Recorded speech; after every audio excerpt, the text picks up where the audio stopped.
Hi Capricorn, this is Jav. Welcome po sa ating channel. Gamitin ang reading na ito bilang gabay lamang. Kung nakaresonate kayo, comment down. Kung hindi kayo nakaresonate, ibigay niyo po sa iba kasi general reading po ito. By the way, Capricorn, this is long reading po. So this is for you, Capricorn, ngayon June 9 to 15, 2025.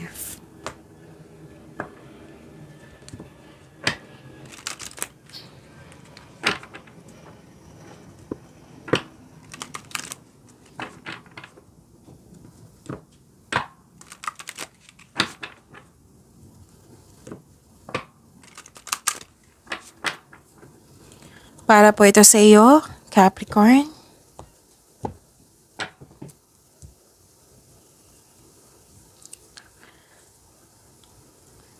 Maraming salamat po sa inyong patuloy na suporta at maraming salamat din po sa mga hindi nag-skip ng ads.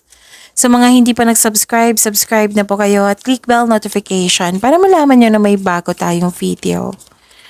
Para sa mga gusto magpa-reading, comment po kayo ng personal reading. Again, comment kayo ng personal reading and check my reply sa comment section. Mga ganap pa para kay Capricorn, ngayong June 9 to 15, 2025, I need 3 cards po.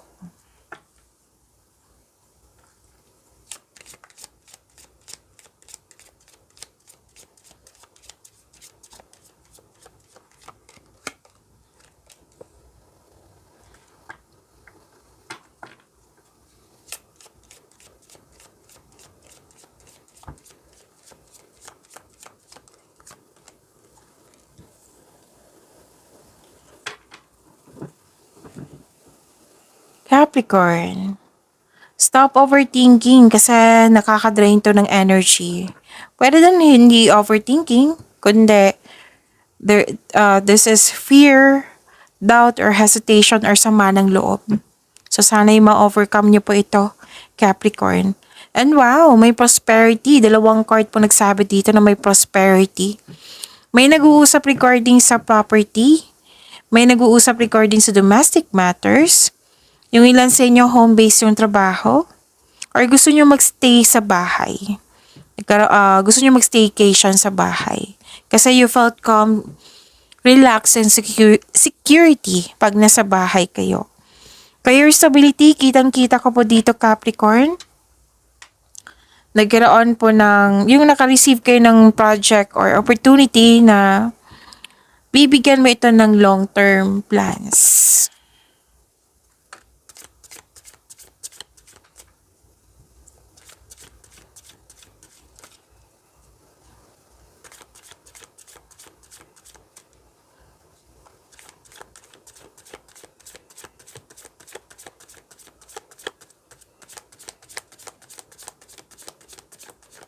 Energy po ni Capricorn. Andito po si Angel of the Past.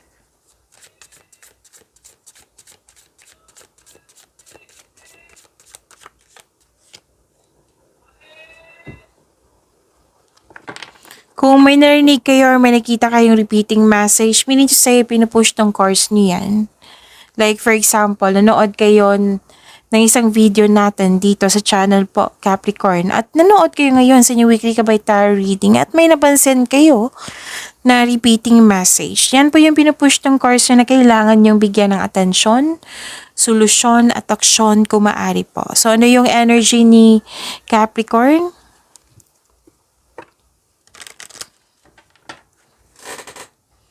This is awakening, acceptance, purpose, self-assessment. This is new. This is ending with new beginning. This is transformation. May parating na paghahatol or pagbubunyag? Or may magsusorry? So this is also means accept and release your past. So you are able to enjoy the next phase of your life. This is surrendering, acceptance, releasing, and forgiveness. So this card tells you na answering the call to action creates new opportunity. Kung may willingness sa pagtanggap sa mga nangyari sa nakaraan, magkakaroon po ng pagbabago. Accept your mistakes as well sa taong ito so you can successfully let the past go. Pwedeng kayo ito ha, or yung taong yon na babalik para humingi ng tawad or mag-put ng closure. So seek forgiveness in order to move forward. We can forgive this person through your mind and heart. Gagawin mo ito para magkaroon ka ng peace of mind. Tapos yung mga nangyari sa nakaraan, kailangan mong anong tawag dito? Kung may pagkakamali sa nakaraan, huwag mong dalhin sa present. Kung mag-focus kayo sa pag-release sa nakaraan at mag-move forward kayo into a new and more successful period. So acknowledge for your success is coming. Parating na po.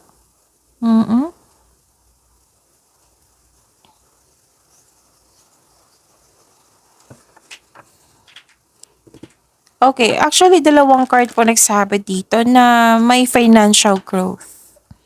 May nakita kong pera kasi dito. So, you're very productive. Sobrang busy nyo. Hard work, productivity, movement pa rin to, transition, di ba? Transformation meron. No? Dalawang card yung mismo nagsabi dito. So, bagong kasanayan at kaalaman, kapag ginagawa mo ang gusto mo, mahalin mo ang ginagawa mo. So, ito ay tagumpay sa kaperahan, yung pagiging productive mo sa araw-araw. So, sabi ng card dito, keep up the great work. Ang ilan sa inyo dito gusto na magtayo ng sariling pamilya. Ang ilan sa inyo naging hard work, gusto kasi maging secure. Yung future mo. Hard work at dedikasyon. For financial prosperity, kitang-kita ko dito. Pera kasi nakikita ko dito, Capricorn. So, patuloy mo lang magsumikap, sabi ng card. Pwede nag-aaral din kayo ng new skills or enhancement to sa inyong skills or hobbies para pandagdag income. So, gumagawa ka ng passive income. So, what you have been studying or practicing, it will lead you to abundance po. Trust that you can do anything. Set an intention para magkaroon ng so that you can achieve success sa pamamagitan ng pagsisipag. Enjoy mo yung mga mga ginagawa nyo.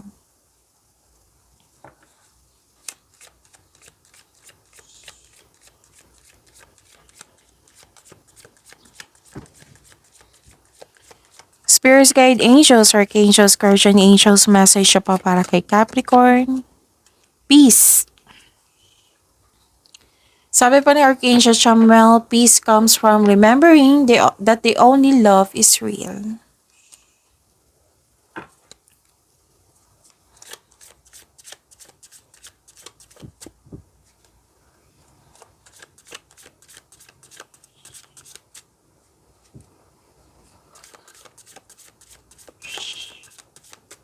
Pasensya na kayo sa ingay ha, may kasama akong bata dito. Career and money ni Capricorn, ngayon June 9 to 15, 2025.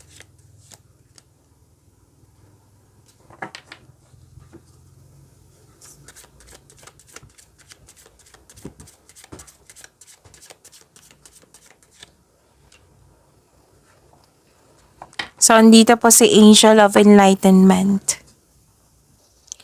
Sa career and money nyo po. Impulsiveness, sense of adventure. May job offer or opportunity. Actually, this is exciting offer or opportunity. Exciting offer or exciting opportunity. Why po exciting? Kasi naka-align to sa passion mo. Alam mo yung gagawin mo, so sobrang excited mo. So, please expect na magiging busy kayo ngayon. So, this card asks you to prioritize your task na may time management. Just make sure you can deliver on your promises kasi mukhang may deadline.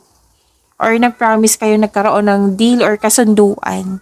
So, kailangan talaga ng time management dito para hindi kayo ma-burnout, Capricorn. Oo. Pwedeng may kakilala kayong mabuting tao, may kasamahan kayo dyan na magkanang loob mo sa kanya. May nakita nga ako dito na may bata or younger person na so yun, may parating po na good news. Okay? So, yan. Ang ganda. Good news. May biglaang pagbabago po. Mas sumawak yung ambisyon niyo sa buhay. May biglaang pagbabago na parating sa financial man or sa career mo or sa connection mo sa isang tao. A sudden change na hindi ka takot mag-let go. Ang darating na pagbabago na ito ay makasuporta sa iyong growth and expansion. So, this card tells you na always expect the unexpected. At may sikreto na parating which may be shocking.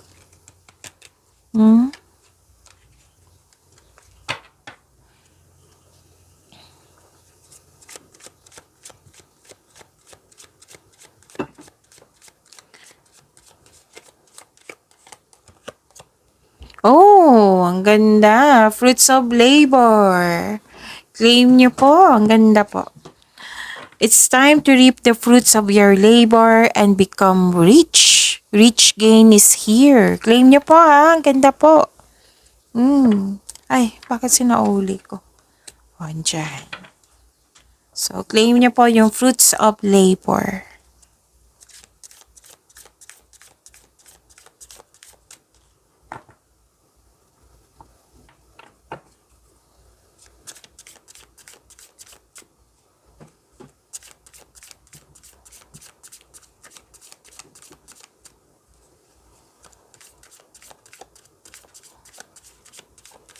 Love life, self-love, partnership, and romance, Capricorn.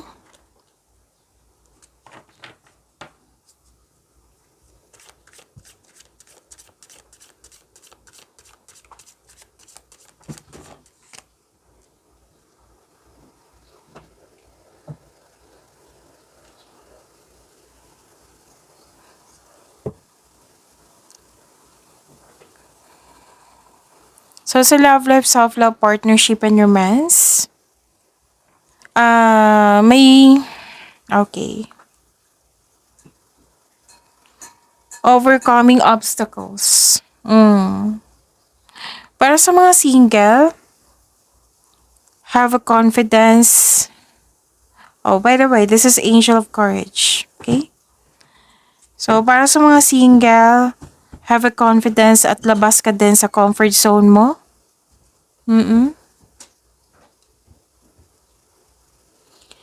Upang sa gayoy, okay. Para sa mga single, have a confidence at labas ka din sa comfort zone mo. Upang sa gayoy, you have a chance to meet new people. Para sa mga may relasyon sa buhay mag-asawa, share your opinion o problema mo sa inyong partner. Para alam din niya na nasaktan ka na or hindi na siya nagkaroon ng time sa'yo. Kasi minsan may tao talaga na hindi sensitive or pala kayo na sa relasyon without knowing na nasaktan na pala kayo. So, it might be this concern is about you or concern mo ito sa partner mo. So, magiging matatag ka sa sandaling ito dahil ma-overcome mo yung struggles or challenges. And this card asks you na harapin mo yung fears or struggles or challenges kasi iwasan mo ito. So, pasensya na po, naputol yung video. Butit nakita ko. So, huwag kayong mag-alala kasi may pagkakaisa akong nakikita dito ang happiness. Para sa mga single, sobrang saya mo ngayon kasi gusto ka rin ng taong gusto mo. Plus points na yung may love at respect sa'yo. Sa mga may relasyon sa buhay mag-asawa, pasensya na po, kailangan ko mag-burp. Masaya kayo at satisfied kayo sa buhay. Mm. Meron din dito nakatanggap ng sustento or sustento para sa anak. So, granted din yung manifestation mo at may fulfillment sa pangarap. May kasiyahan at kagalakan sa mga bagay ukol sa pamilya at kaibigan.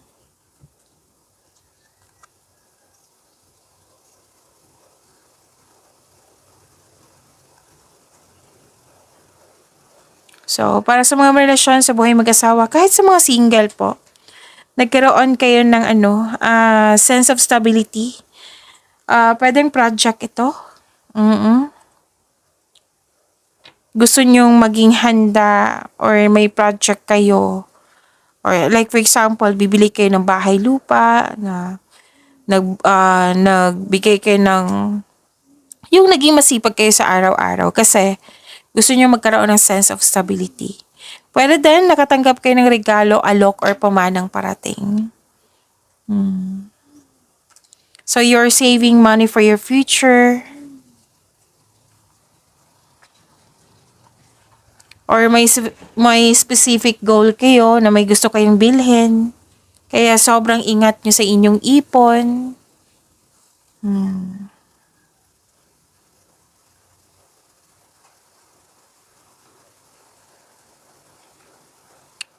So nakita ko dito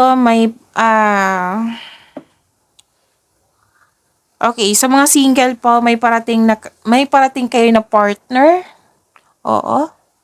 Trustworthy, matalino, who chooses reason over emotions. Ang lakas ng energy dito ng single parent. Pwedeng kayo ito or pwedeng partner mo, pwede din na taong malapit sa'yo. Oo, na malaki ang kanyang influence sa inyo ngayong week na ito.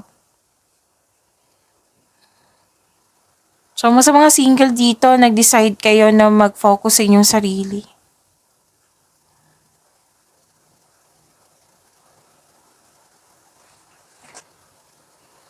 Nakikita ko rin dito na may, okay, so this is repeating message, may pagkakaisa. Ipakilala mo na yung partner mo sa group of people, sa family, sa anong tawag dito? Sa mga relatives mo, pwedeng sa group of friends. So, masaya ka kasi very supportive yung family mo and friends. Kung single ka, may mamit kang tao na ma-open up mo sa kanya yung past mo. Pero din kaibigan mo ito na handang makinig sa'yo. So, yun na, may group of people dito na very supportive sa'yo. So, you're moving on. You're moving forward. You're embarking on a healing journey. Nag-decide kayo, whether single ka man, may relasyon sa buhay mag-asawa, nag-decide kayo na mag-move on mula sa mapanakit na pangyayari. May relasyon dito, sa mga may relasyon, nagpa siya kayo mag-live-in or maglipat bahay kayo para magbuo ng pamilya. Pero din sa mga may relasyon to na magbukod na kayo, oo. Pero din naghahanap ka ng solusyon sa problema. So, be patient. Papunta ka na sa paroroonan mo.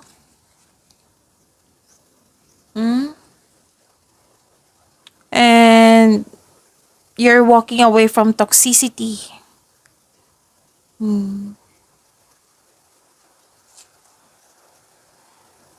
So, this is healing.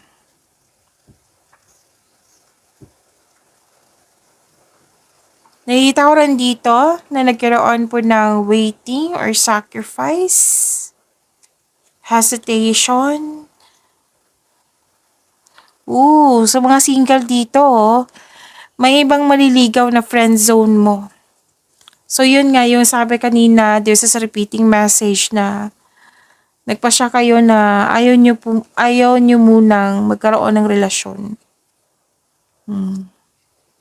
Sa buhay mag-asawa, sa mga marelasyon po, nag-iisip, okay, some of you, pay attention ha, some of you, hindi naman sinabi dito para sa lahat.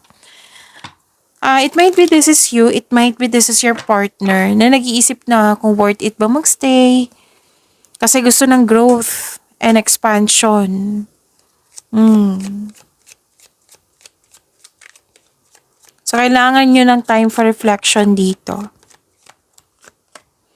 Express your love. It is important to let people know that you love them. You have nothing to lose.